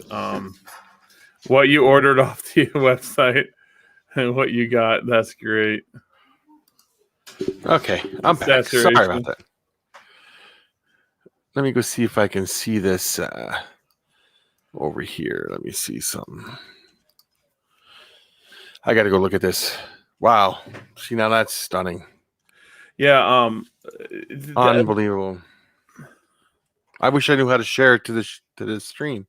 Yeah, it just Miles is one of them people that's just like us. He just loves doing things with the hobby, and his geckos are just amazing. And we were talking about that too. Like I told him, like, oh, my geckos are just geckos. And he was saying that his geckos are, and they're just geckos. But he sees his every day, and I see mine every day. So when we look at each other, it's like, whoa. And some of the stuff he has is just like I seen the Cypher. There's a reason I don't have Cypher yet. I'm not gonna publicly say, but he brought the Cypher, a Cypher female. Now you said the cipher's dark, right? That dark No, it's dark. It's like pastels out. It like pastels. Yeah, Okay, like pastels out. The Cypher he had, I looked at it and it's just insane. I was like, we need to get Marble Eye out of it. We need to get Marble Eye out of it. It's just, I see so much potential with it. But he brought a lot of stuff. That's really? a lot. Oh, wow. Now would that be dangerous for the female to lay that many? Well, like, okay, Wally. Now here's the question: how many would you let it lay before you decided to cool it down to stop it from laying eggs again? Because I mean that's insane. HD, that the tail on that thing from Impeccable was really insane. Yes, it is. I love the eyes on those on them. Just how big their eyes are. Well, it's just what I like about the Miles and Wallies and me and Red and Dylan and stuff like that is we share information. We share what we find so we each can succeed. I really like that, and I can't wait till like they produce more. Like Impeccable Gecko has King's monitors. And they're not common at all. Some of the stuff he has is just insane. And I believe his female is starting to dig and he's getting breeding activity from the male. So that's kind of cool. I'm excited about that for him. Male Picta goes in and comes out 2 to 3 days. So she will lay 20 to 24. So wow. I had no idea. Wow. So you put them in. About 3 days later, you take them out, and then she starts laying eggs, and she'll lay about 24 eggs. I don't know. I don't know if I could do Picta because I'll put like 20 to 30 females. I'll have hundreds upon hundreds of eggs. Well, you seen his video, didn't you? 101 eggs. I was like, wow. Because I mean, I got tricks where I get the most out of my female leopard geckos. And to give you an example, I have a female leopard gecko that's done laying for the year, and she will become a pet gecko next year. She's a white and yellow radar. She didn't take good at breeding. She gave me 6 eggs, and she lost a lot of weight. Like this gecko just didn't make it. I know that. Well, I didn't mean to cut you off, but that would be over the period of a whole season, right? That's what I mean. Woo. I was going to say, if she laid that many at once, wow. No, I know. So I tend to get my breeders to produce a lot because I keep the hardiest ones. And I know I'm going to have to give this female away as a pet to somebody because she didn't do good. It was her first year breeding. I'm going to keep all the babies until they're at least 30 to 50 grams to see how they grow. She did not recover well from breeding. No. Yeah, go ahead. You finish your story. No, you're fine. I did have another question for you then, Wally. Okay, now out of all of those, it's actually a 2-question thing.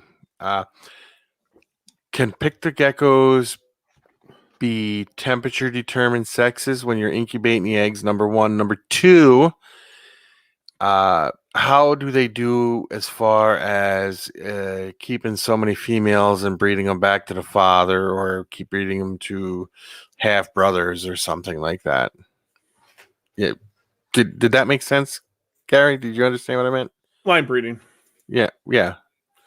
Line breeding. I didn't breed Picta like Wally. I couldn't answer that. It would have to be Wally. I don't know. We want to talk about breeding like Western Diamondbacks. I can hook that up. Everything you read said knows about the temperature, sex determination. Now, what temperature do you incubate those eggs at?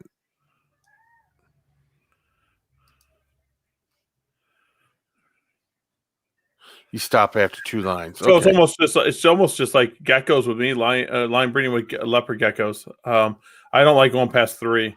Yeah. And that's why I'm looking for, and everyone's going to laugh, I'm looking for Black Knight or something else put in clouded. I'm in 4th gen. I'm at 4th generation. So, yeah, you don't want to be doing too much of that then, right? The hatch at 80. Okay. Now with them, like, so what you're saying is every 2nd generation you would get another male to add to your collection from somewhere outside to keep it going good then, which is good. That's not what I'm saying. Now they hatch at 80 degrees. How long does that take? Yeah, Tremper does say at 20. So how long does it take for an egg to hatch? Picta, I think, are longer. I think 60 to 70 days, aren't they? Yeah. Well, I don't know. But I know crested take sometimes some time to catch. Some of them crested. I've seen one crested guy post something on what was it, on one of them groups on Facebook, and some people were giving him a hard time because he asked, "Well, my egg's 120 days along. Is it still good?" Or so. Yeah, I wouldn't personally breed that far down because, I mean, the perfect example is look at the Black Knight. The Black Knight's a mess.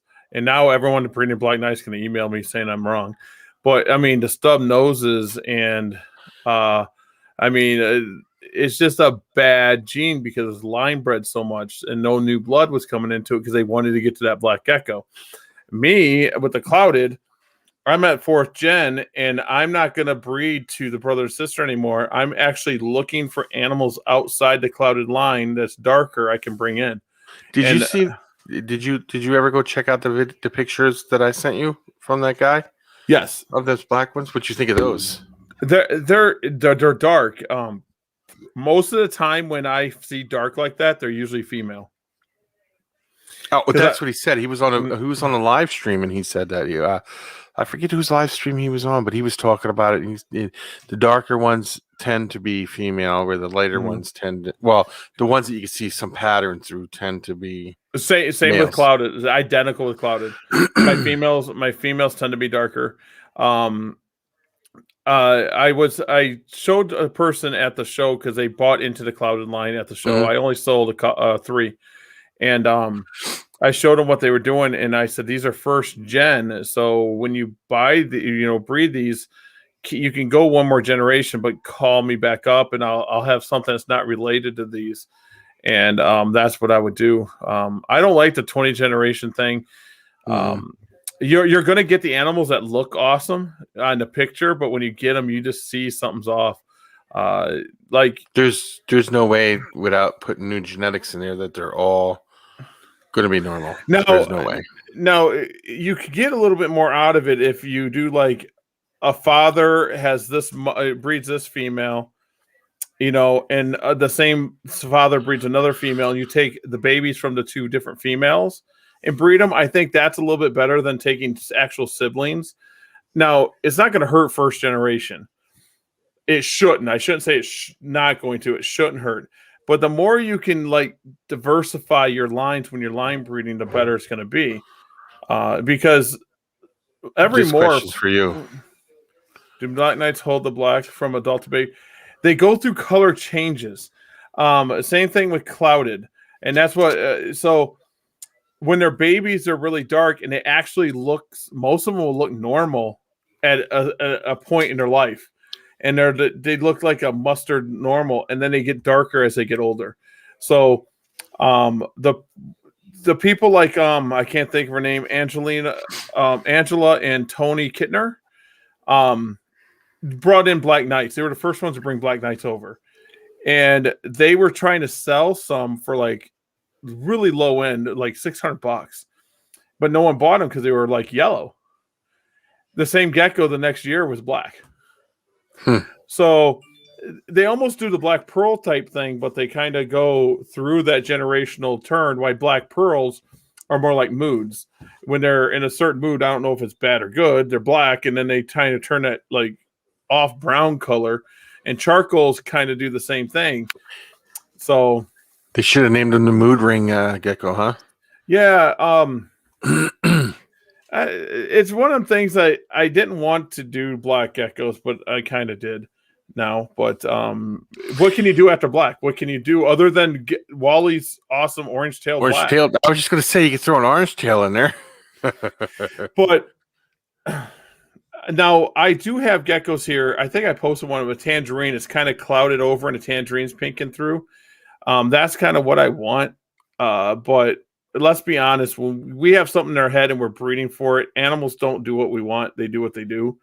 And I almost gave up on the black. People are going to, be mad, but I almost says I'm done with clouded. It's over because the fourth generations just remind me of Black Knights, but they don't have stub noses.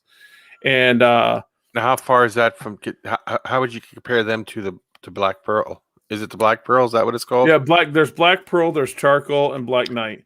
Them are the big three. And then there's a few other melanistic lines. We're all melanistic. I honestly think that the melanistic lines are going to be just like Tangerine. Everyone's going to have their own line. And they're all going to be interchangeable. The Black Knight just has the inbred problem, but that's why I kind of want to get. I was talking to Angela about getting a Black Knight and Tony getting a Black Knight male, but I don't want it for the genetics. I want it to see how it works with the clouded and see if it just gives me more dark geckos and see if I can breed out them stub noses and the issues that they have. If I do that, that would be amazing. All my clouded Eclipse. That's another thing. My clouded came out of an Eclipse line. So if you guys all know, Eclipse and orange tails just don't mix until you get to the albinos. Just regular Eclipse, it's hard to get them orange tails. And so Miles showed me pictures of geckos that from his past, because my founding male came from Miles. That's where it came from. It went from Miles to Dylan to me. And I linked it to, I get the best ones from a female that also came from the same group. Because I bought from Dylan 1.2 Eclipse het tremper animals. That's why everything clouded is either possible het Eclipse or possible het tremper. It's going to take generations to get it out. And so everything's tied to the Eclipse gene. And the best clouded I get is when I get rid of the Eclipse gene. When I get a het Eclipse instead, or get a possible het Eclipse, them are my best looking clouded, because that Eclipse just kind of dulls it all out. Even the black, it just dulls it out, makes it like a gray brown. So it's just genetics and messing with stuff. It's just another way. Like I got a purple line I'm working on. It's Bell. Who doesn't have Bell that's not working on a purple gecko? I'm really lacking on my rainwater stuff, but my rainwater's insane. I have some like really insane rainwater stuff. Yeah. Tangerines. But I need to get other stuff in there. Like I need to get red stripe in there. I have a red stripe male that is 50% het Bell this year that I'll be proving out. If he's not het Bell, he'll be my founding male to put my red stripe, my the insane red stripe. Everyone, I sell out. I don't even post my red stripes anymore. I'll put him into the Bell and Tremper. I mean, Rainwater and Tremper. But he's 50% possible het Bell, so he won't be able to do it this year. So he'll be going to Bell red stripes, and so I'll produce het bells, so it's not going to kill the project. But if he doesn't produce a bell out of 5 females, then he's not Bell. And I can take him to that, because my red stripe bell stuff is I don't even post them up anymore. They're sold before they hatch. So, how many other species of gecko do you have, and do you want to like go through breed? them all? What I have here now, I got gargoyles, I have crested, tokays, satanics, mossy, but satanics I don't have a female. Mossies, leopard geckos, of course. I don't have a female, but I got helmeted geckos. Let me think what else I have. And then fanfoots. So I have 8 species. Now with the mossies, are they hard to take care of? Because I know nothing hard about them. Mine are wild caught, and my wild caught stuff doesn't go into my gecko rooms. Oh, I can understand that. So I'm really weird about it, but I can handle the mossies. I almost bought 2 off of Dan. He had some insane looking leaf tails there, but he had this giant leaf tail that was really thin, but he promised me the 8. And I said, "Did you worm it?" And I didn't want him to, because a lot of times on leaf tails, when you worm it, they got a fauna in their gut that they need. And when you worm it too early, it'll kill them. So, that's something with venomous. I learned with venomous reptiles a long time ago. Mangrove snakes used to never be captive bred. They were always wild caught, and people would kill mangrove snakes all the time. Trying to worm them? Yeah, they were worming them right when they got them. I would get them off the boat, take them home, and I wouldn't touch them for 6 months. I would just get it. I don't care if they were eating frogs, other snakes. I would just feed them for the longest time. And once they got healthy, I would like half worm them, like give them a little bit, see how they reacted to it. And then I would do the full doses and go at it. That's how I got my mangroves. And I would cook them too. People were like, "Oh, don't go over 80, 85. I would put them at 99 degrees on a hot spot. And them snakes would sit right under that light. Yeah. They would sit under, and they were eating. They were mean as can be. I got eggs. I was breeding them. Them eggs take a long time to hatch. Oh, Jesus. Oh, yes. Mangroves are one of my favorite. Like 100 and some days or something like that. Yeah, I don't think any hatch before 100 something. They just sit. But Dan has this way of getting, I don't know where he gets it, but he gets these off the wall species of stuff, and it's just like, where'd you get that? And I'm like, whoa. He's like, if I tell you, I'll have to kill you, though, right? Yeah, I always tell him I'll give him free hugs for stuff, but he gets out stuff for me and lets me play with it. And, he's just a good guy. He's just awesome. And Wally, if you're still in here, I do have one more question for you. Do you have tokays in your collection? And if so, do you breed them? And as for you, Gary, do you plan to breed your tokay geckos? And do you have any? I have eggs now. I have 6. Yeah. Are they normal tokays, or are they like blues or something like no? No, just wild caught tokays. I can't get to them because they laid them in this log, and I can't get to them. I was gonna pull them and like put them in an incubator, but everyone tells me that the adults won't eat the babies. So. No, probably not. No tokays, huh? Did you ever think of getting tokays? Because I know you have no lychees, and I think you should have a whole wall of lychees, Wally. I honestly think Wally would do great with lychees. No, you know what and he makes good sense though, because the enclosure size would take up so much room if you have a bunch of lychees, and I understand that. That's just, I only mess with him because I hear him say it. No lychees, so I just got to give him a little bit of trouble. Yeah, the Lycheanus. I would be in heaven. I would work for Wally for free. I would just say, what do you want me to clean? Just to see the gecko species he has is just Yes, it's amazing. insane. If I'm ever driving through his area again, I'll have to say, hey, I'll stop by the store and pick something up, buy something from you.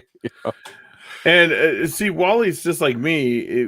That's another reason I don't do YouTube is because of the sand people and don't keep it this way. And I literally had a person argue me. I guess I was being a moderator on. Let's see what this is. Gary, we need to create a fake log for geckos to lay in. Yes, we do.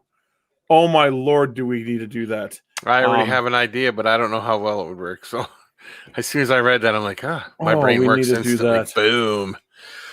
Yeah, I got a couple good ideas. We totally need to do that.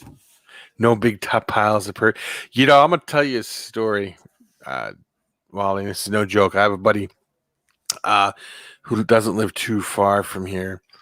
And he had some lychees, and he got this baby lychee, and he thought it was the coolest thing in the world.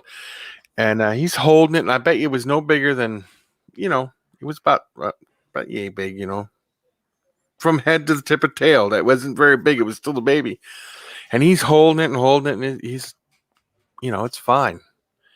Well, he picks it up, and he's looking at it, and he's holding at it, looking at it like this, at his belly. It projectile pooed because that's part of their defense system, I guess. And awesome. it was, you wouldn't think this little gecko had that much poo in it, but it was like a gallon. It seemed like it just squirted them and splashed them. It was all over, and all he did was say, "I can't believe that just happened." That's awesome. But apparently, tokays, when they get nervous or defensive system, they can shoot poo. I don't know how far they can shoot it, but it was a lot. They shoot it all. Tokays shoot their poop all over the cage. I hate cleaning tokays. That's why I like leopard geckos. They poop in one area. In a corner. And if they don't, you can train them to go in a corner, which is amazing. But that goes back to my thing. That's another reason I don't do YouTube, and it's hard. And I don't know if Wally feels this way, but Wally and I have been breeding stuff forever. So we've gone through our trials, and we always learn. Like Wally teaches me something all the time, and I'm like, oh, let's try that. But you get these people that just argue about how you keep. Like I've gotten that. Like on a leopard gecko, there's a leopard gecko breeder help or something. Someone asked if they needed to have UVB and UVA for leopard geckos. And everyone says, no light for leopard geckos. No, hard no's. And I'm like, wait a second, time out. Do they need it? No. But they'll benefit from it, and they will, 100%. Yeah. No, is it going to hurt them?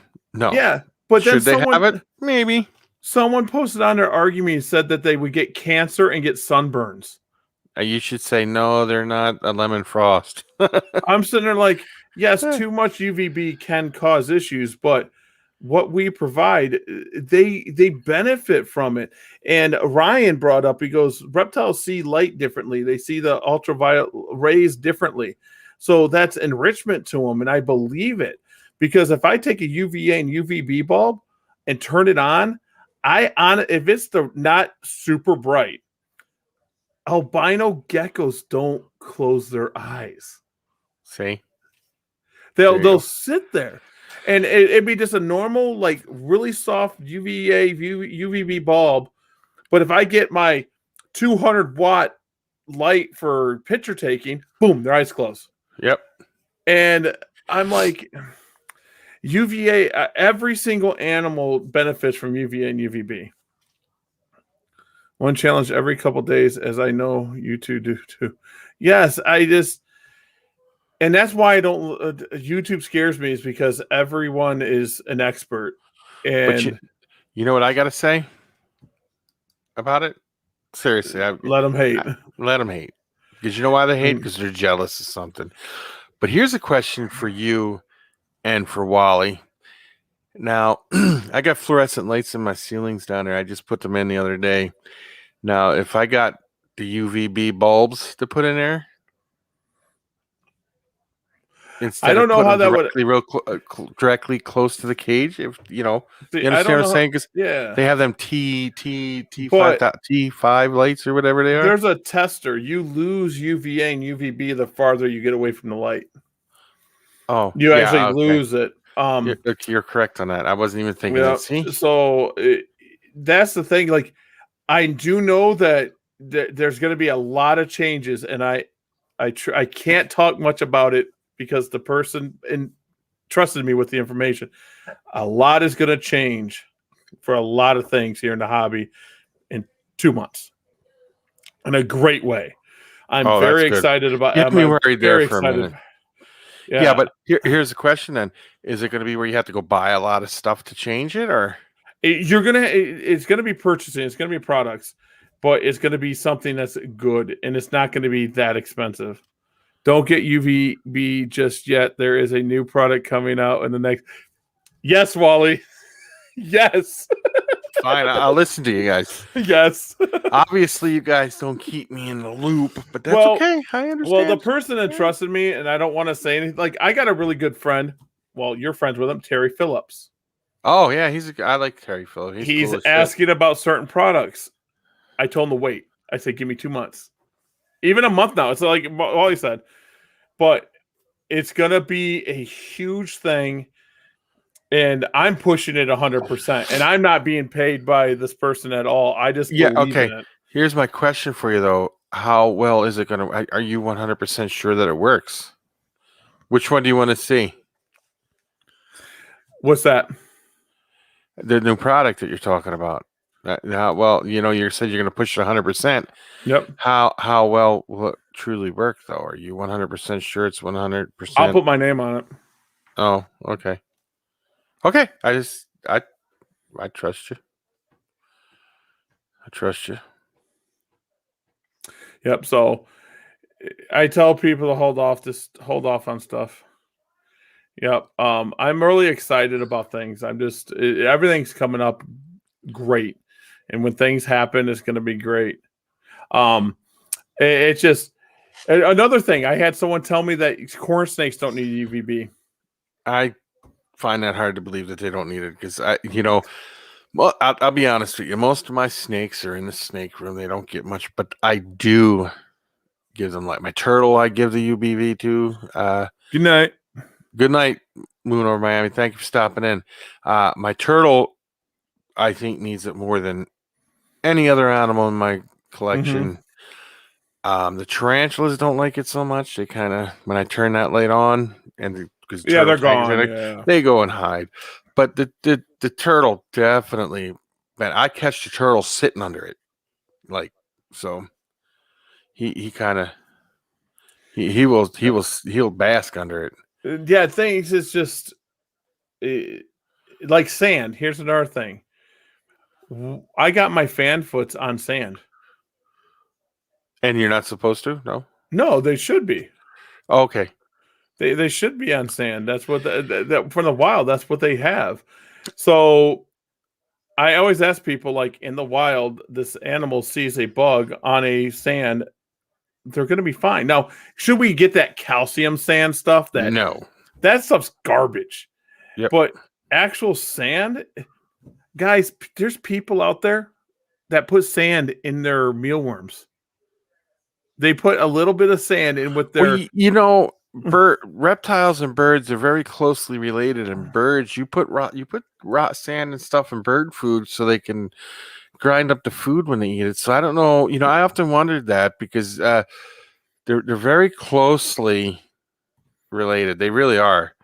And you put that grit inside of bird food so they get them. How I can understand not putting like to where they get impacted or nothing, but I don't know. Do you think I don't see it hurting them.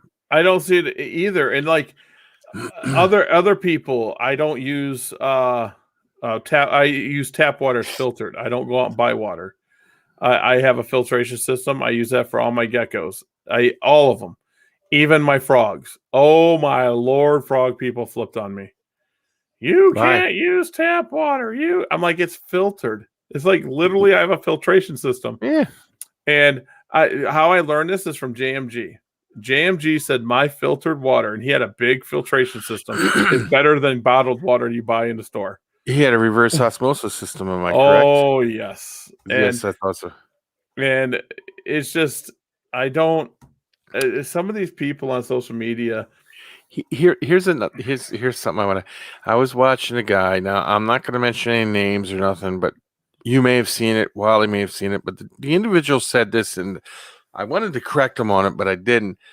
He said, "I keep my leopard geckos on newspapers because if you keep them on sand and they lick the sand, they can get impacted." Now, because newspaper's safe, and I'm thinking to myself, wait a minute. Even the soybean ink in newspaper, there's chemicals in that. I have a friend who owns a printing company, will show you pictures of the soy-based stuff. It says do not ingest it or not. It causes cancer and all that. Even your newspapers, there's chemicals that they put on this stuff to clean it that get on a newspaper.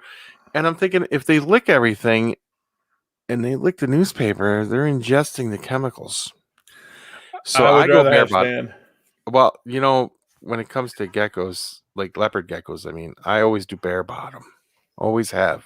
My hatchlings have 6-quart tubs with paper towel. That's what I do with the hatchlings, but as they get bigger, everything else bare bottom. Yeah. Yep. Except for my breeding females, they have these huge Rubbermaid type things with cocoa fiber in it. Yeah. The bottoms are bare, yeah. But the regular tub itself is bare, though, right? You just put that. You put like a little nesting box in there, right? Yeah, and then people ask how I clean so many. Is I have 2 tubs with the markings on it, their IDs on it for every slot. And then you just pull them out. Yep. And then I take one day and I just go out and hose it off. And I only scrape breeder tubs during breeding season. I only clean breeder tubs once a year. Yeah. I don't. The males, they leave a lot of scents around inside their tubs, and it's like the Picta geckos. I seen Wally do his little. I'm waiting for the other Picta video to come out, which he said he's working on. I'm just busting your chops, Wally. They have a. Let's see what this says here. Wait a minute. Oh yeah, the half roll sheets of the newspaper without printing on it. Yep. That's some good stuff. What's his name does Ed from CMC Reptiles does this paper product. He has it specially made. It has no chemicals in it, has no glues, no nothing. You can eat off it, you can eat the paper and everything. That's how healthy that's how pure this paper is. And he can cut any size you need. All you got to do is go to cmcreptiles.com and order any size tub you need for any tub. He cuts any tub size for you. And he's cheap. It's like a couple cents a paper. And that's the stuff a person should be using in there. And there's sheets. Well, Wally's using them pre-cut half sheet select size paper towel. Yes. Yeah, I love that stuff. But this guy Ed was talking to me. The guy that does this paper, he says the problem with like the selected size paper towels, which I don't see a problem with because I use it myself, is they bleach it and there's bleach in it. And it's chemicals to bleach it white. Because otherwise, if it was made for just paper, it's brown, and they have to put bleaches in it to make it white. I didn't know that. CMC Reptiles, and let me see if I can find his link real quick, and I'll put it up here. But I had a question for you guys here about one is not going to show it. Harmony is 6.6 cents. Oh my geez, oh Pete's.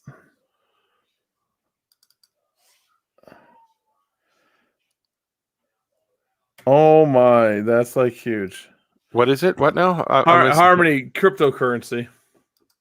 Oh, you're almost up to your 8-cent mark, huh? No, I don't. I have Doge, but I invested in Seller and One, and I bought. Well, Harmony is one. I bought them both around $0.015, and Seller is now 5 cents, and Harmony is almost 7 cents. And that's huge. Wally, if you tell him to go, if you go to his thing there and tell him that I sent you, he can explain everything to you about the paper product. And just put it on Andrew's tab. yeah, well, no, don't put it on the Andrew's tab. You could put it on my tab. I would take care of you, Wally. You're a great guy. But Ed's a really good friend of mine. And he's really cool, and he definitely can tell you whatever you want to know about the paper. And it's special made paper. There's no glues in it, no nothing. He put his food on this paper and ate his food on a video to show how safe it was. Put it in the microwave, the whole 9 yards. And he owns a printing company. And his printing company, he'll show you the labels on the inks and the cleaners that they have to use every time they print a paper up. They have to clean all that stuff. The chemicals they use on it is very, very bad. And it goes into the soy-based papers, which is like newspapers and stuff like that. And then he says when they do paper towels, they have to bleach the paper towels to turn them white. I will tell him. Different address. Oh yeah. That's what I would do. Totally, 100%. That works, Wally. You do that. I'll tell him. I'll say, hey, yeah, that's me. Nah, he's pretty cheap for the papers. It's pretty and they're very absorbent. They're great papers. I think they're worth it. And he can cut anything you want, any size tub, anything. He cuts them all for you. So you'll notice he's just some of the bigger companies, breeders are starting to use his paper now. And it's starting to take off really big because of how pet friendly it really is. So I was going to ask you guys both of you something about your geckos. Gargoyle geckos. Are you breeding those, Gary and Wally? I know you're breeding gargoyles. Am I correct, Wally? Because I seen you. You did put one up for the auction, and I think you're breeding them too, right, Wally? I got gargs, but I haven't produced any yet. Do you plan to in the future? Is it like a thing you want to do, or yeah, you just like to keep them to look at them? Or I like the silver ones. I don't like the Wally had a red one. I was kind of insane. No, that's what I said. That red one was an eye catcher. I was like, yeah, I was like, whoa, that's cool. But I like the silver ones, and everyone thinks some are the common ones, and I kind of like those ones with all the lines on it. Yeah, I know. Look like wood. Yeah, I don't know if you notice this about Wally, but he loves red and orange colors. I don't know if you notice black with an orange tail. He likes his red crested geckos. He loves the red gargoyle geckos, and them colors just like I don't know. Does it have something to do with the Blackhawks and the Chicago Bears being orange, having orange in it? He's a Cleveland Browns fan now. Oh, is he? Yeah. Nothing like the Flyers, man. Flyers. Well, I heard Flyers. Chicago Bears might get Russell Wilson. Is that still a thing? I don't know. I know the Eagles got rid of Carson Wentz. He went to Indianapolis. Yeah, I'm going to tell you a little story about him. He couldn't get past the fact that they went to the Super Bowl and nobody thanked him for taking him to the Super Bowl, and he didn't even play in the Super Bowl because he was hurt. Yeah, that was a bad time. He went all the way there, and then Foles had to win it all. Yeah. He just drove a little bit in his mouth. I'm gonna get him a Cleveland Browns jersey. Well, I sent him a Flyers hat. I will say, if I ever got him in a Cleveland Browns jersey, I would take pictures. Yeah. I just threw up in my mouth a little bit. You're going to. Yeah, I'm thinking. I like this way better, and we can actually bring people on. We can show animals off. I think if we had like a little round table, not a round table. I won't say round table because I coined the round table a long time ago with a reptile round table, and then there's another YouTuber that wants to do like a reptile round table. But I think we could have like the gecko board or something. Yeah, we could do whatever. We just bring Fauna Radio over here, and I'll look at starting the YouTube channel. I'll buy StreamYard or whatever. I don't know. Do you buy it outright or is it a monthly thing? It's a monthly thing. It's like $4 40 think bucks, it's like $50 a month. $10, Oh, $15 a month or oh, something. I'll just pay for a year ahead of time. I'll Yeah, just pay for a year ahead of time. it's pretty cool. But yeah, no, I would be happy to do it this way. I enjoy doing this way. Radio jar, I pay 60 or 50. I think it's 50 a month. And I mean, I don't know. Then if we get rid of radio jar, we just keep the website, do this, and I just upload it to the website afterwards. And I mean, Yeah. even if I don't record it, I can just record it after it's Yeah. up live. I can just record it whenever I want. I can download it. Yep. And I'm fine with that. And we just do it this way, and then we can get people on and do visuals. I can get my camera hooked up, and people want to go see. I can bring cloudage on, whatever. Rumor has it people are, because me and my cryptic messages. If I get a building, I'll have Venomous again. If I get a building, I'll have them. My friends will just send me stuff. If you lived closer, I have an entire house next door, empty house, man. I have to figure out how to make it legal. I don't want to do it illegal. Green Bay, I couldn't have Venomous. I just can't. There's a loophole where if I was a pet store, I couldn't sell it, but I could have them on display. There's like a loophole, but that's kind of strange, isn't it? Yeah, I can have them on display. Like in Janesville, the same way. We couldn't sell them, but they could be on display. There's like it's a weird loophole. But at being a private home, I can't have them. But if I got a retail space and I allowed people to come in and see Venomous, I could have them on display. It's really weird. Which is kind of weird because at your home you're not going to have many people in there. Where at an open place you're going to have a ton of people. I don't get it. It's so I'm looking for a building in a spot that I can have my stuff, and I don't know. I just want Venomous to play with. I like things that can kill me. Seriously. I mean, I posted a picture of a cobra. I think it was it's a monocle cobra. Yes, that was very cool. That little one. Yeah, and a buddy of mine gave that to me. His name was Scott, and he gave me 3 cobras that day. And I took it home, and that was posted, I think, 2006, 2007 on a forum, and it said "Death in a Cup." It was that. Them were my very first cobras ever. It might have been 2005. Them were my first cobras I ever had, because I had rattlesnakes and gaboons and boom slings, and I had tons of stuff. And them were my first cobras. And cobras are easier to deal with than any other species. They're just easy. Yeah, they're cool too.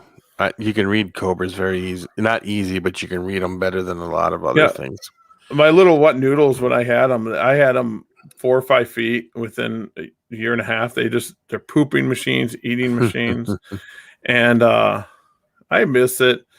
I got my geckos. Like, I have to be in my gecko room every day now. All right, Carrie. Wally, I'll have to ask. I had one more question for you, but it'll have to wait. Adios. You have a great weekend. You too. Well, you have an excellent weekend, Wally. Thank you for stopping in, my friend.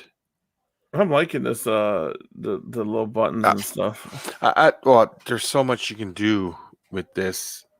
You can have a private chat where, like, let's say you're in here, I'm in here, and we got someone else, and there's something we want to talk about or something, and we don't want to bring it up right away. Yeah, you can do private chat. You can do colors. Yeah, we did that when I did the interview. We did it together with gosh dang it, Iron. Oh, Iron Dog. Yes, Iron Dog. And we were chatting, and we weren't live. I told him some stuff. I was like, "Yeah, I won't say this if we're not live, but if we're not live." Yeah, no, and then that's another thing. Like, I can end this, and we can have a discussion after the show, and still talk to each other. I like this whole setup. Pretty cool. Yeah, I think I'm just gonna buy it, and then we get rid of the powered by StreamYard, and yep, and we just keep it going. Then when we can have 4 or 5 people, 6 people on at one time. Yep, 10. I think 10 or 20, something like that. It's up there when you're paying for it. It's huge. It can be huge. And then it's just gonna be fun. And I like the idea because I got to show animals. I got to get them out. I can actually just have stacks of animals here and be like, "Hey, look at this is what this is." And that's what I mean. I can actually move. I can actually move my camera. I mean, yeah, I have to agree. I like this setup. Much better than before. So Well, I'm gonna have to say, just hang on a minute. We can get off here. We've been going for 2 hours, I Yeah. guess, and then I'll talk to you after the show. But we can talk in here. But I Sweet. want to thank everybody for being in here. It was great to have everybody in peace.